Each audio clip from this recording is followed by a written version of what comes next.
월세 연체로 우리가 임차인에게 계약 갱신 요구권이 없어지면 어떠한 피해를 보게 되는 건가요? 주택임대차는 2년간 계약갱신 요구권이 있죠. 네. 2년은. 네네. 그리고 상가임대차는 10년간 네. 갱신 요구권을 주는 이유가 네. 어떤 주택이면 주거의 안전성, 그렇죠? 네. 그리고 상가면 어떤 영업의 어떤 계속성, 안정성 이런 걸 보장하기 위해서 이렇게 해주는 거거든요. 네, 네. 장기간. 네. 그리고 또 투하자본 회수. 상가 임대차의 경우는 이제 투입되는 돈이 많잖아요. 네. 리모델링 해야 되고 인테리어 하고 그게 다 대부분 이제 소멸되는 것들이 대부분이니까 네. 그 투하자본을 회수할 수 있게 장기간 임대차를 하게 해주는데요. 그 권리가 다 사라진다는 겁니다. 월세를 연체하게 됩니다. 그러면 주택은 갱신을 해서 2년 살다가 2년 더 살 수 있어요. 그러면 총 4년인데 네. 상가는 10년 하다가 한 번 더 갱신 요구를 할 수 있는 건가요? 상가는 네네. 만약에 10년까지만 갱신 네. 요구를 할 수 있고요. 아. 이제 10년, 딱 10년이 이제 됐는데, 네네. 이제 10년이 된 상황에서 임대인 입장에서는 네. 이제 기간 만료돼서 나가달라고 통지를 하겠죠. 네네네. 기간 만료 6개월 전에서 한 달 전 사이에. 네네. 그렇게 통지를 했을 때는 나가야 되고요. 안 나가면 소송 들어오겠죠. 만약 통지가 없는 경우에는 만약에 6개월에서 한 달 사이에 상가가 통지가 없으면 네. 또 1년간 묵시적 갱신. 아, 1년간 묵시적 갱신. 그래서 11년까지 있을 수는 있겠죠. 그러면 또 통지가 없다. 그러니까 1년 단위로 갱신이 되니까 네네. 그때 되면 아. 이제 상가 임대인이 네네. 그냥 네네. 바보가 아닌 이상 그죠? 그냥 계속 네. 통제 안 하고 묵시적 갱신 계속 당할 리는 없잖아요.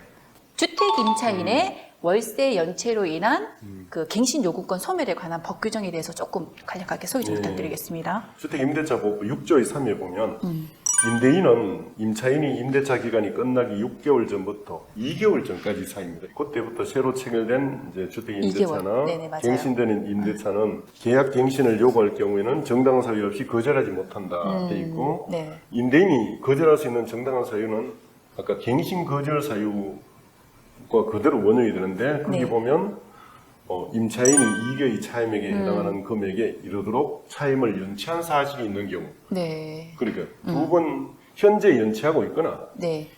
과거에 연체한 하여튼 두 번 연체한 이제 전력만 있어도 네. 갱신 요구를 못한다. 아, 뭐 사실상 갱신 요구권이 소멸되는 거예요. 그러면은 상가 임차인의 월세 연체로 인한 그 갱신 요구권 소멸에 대해서도 네. 비교해서 한 번만 그렇죠. 더 설명을 부탁드리겠습니다. 상가 임대차 보호법도 네. 그 유사하게 규정을 하고 있는데 10조에 보면 임대인은 임차인이 임대차 기간이 만료되기 6개월 전부터 1개월 1개월 전까지 전까지. 사이에 계약갱신을 요구할 경우 정당한 사유 없이 거절하지 못한다. 그럼 연장을 해줘야 된다는 거예요. 갱신을 네. 해줘야 되는데 네. 그럼 정당한 사유가 뭐냐? 거절할 수 있는 그게 이제 그 중에 하나가 임차인이 3기의 차임액에 달하는 금액을 네. 그 3기. 연체한 사실이 있는 경우. 네. 그래서 아까 그런 전력이 있을 때는 갱신 요구권도 갱신 사실상 요구권이 소멸하게 소멸한다. 된다. 이렇게 보면 되겠죠. 근데 임차인이 갱신 요구 당시에 그 당시에는 연체 차임이 없는데 만약에 과거에 2기나 3기의 차임 연체한 전력이 있어도 임대인이 갱신 거절할 수 있는 건가요, 이게? 왜 이렇게 되어 있느냐 하면 그 상가나 주택 임대인의 갱신 요구 거절 사유로서의 차임 연체하고 계약 해지 사유로서의 차임 연체가 다르게 네. 규정되어 있다 보니까 이렇게 된 겁니다. 아, 그래서 그러니까 상가 임대차 보호법이나 주택 임대차 보호법상 네. 차임 연체를 하게 되면 임대인의 어떤 계약 해지 사유로 보는 경우는 차임 연체액이 주택은 2기 또는 상가는 3기의 차임액에 달하기만 하면 네. 된다는 거죠. 네네. 그런데 갱신 거절 사유로는 3기의 차임액에 해당하는 금액에 이르도록 차임을 연체한 사실이 있는 경우 이렇게 규정하고 있습니다. 그 말이 그 말 같죠? 아, 지금 무슨 말인지 좀 다르죠. 근데 쉽게 말씀드리면 네. 계약 해지하려면 주택은 2기, 상가는 3기 차임만 연체되면 네. 해지할 수 있는 거예요. 그런데 갱신 요구를 주택은 2년, 상가는 10년간 갱신 요구권을 행사했을 때 그걸 거절하려면 네. 임차인이 이익이, 주택은 이익이, 상가는 3개의 차임을 연체한 사실이 있으면 된다. 그러니까 그 연체한 전력이 있으면 연체한 증거만 있으면 된다. 그 점이 차이죠. 네. 아까 앞에서도 제가 간단하게 네네. 설명을 드렸는데, 그러면 왜 이렇게 이런 경우는 네. 과거에 3번만 연체한 적가만 있어도 갱신 요구를 거절할 수 있느냐에 네. 대해서 대법원이 이렇게 이유를 드러났습니다. 대법원 판결을 보면 그 임차인한테 뭐 계약갱신 요구권을 부여해서 권리금이나 시설 투자 비용을 회수할 수 있도록 뭐 임차권의 어떤 존속을 보장해 줬잖아요. 보장해 주는 대신 임차인도 아까 자기 의무를 다해라 했죠. 네.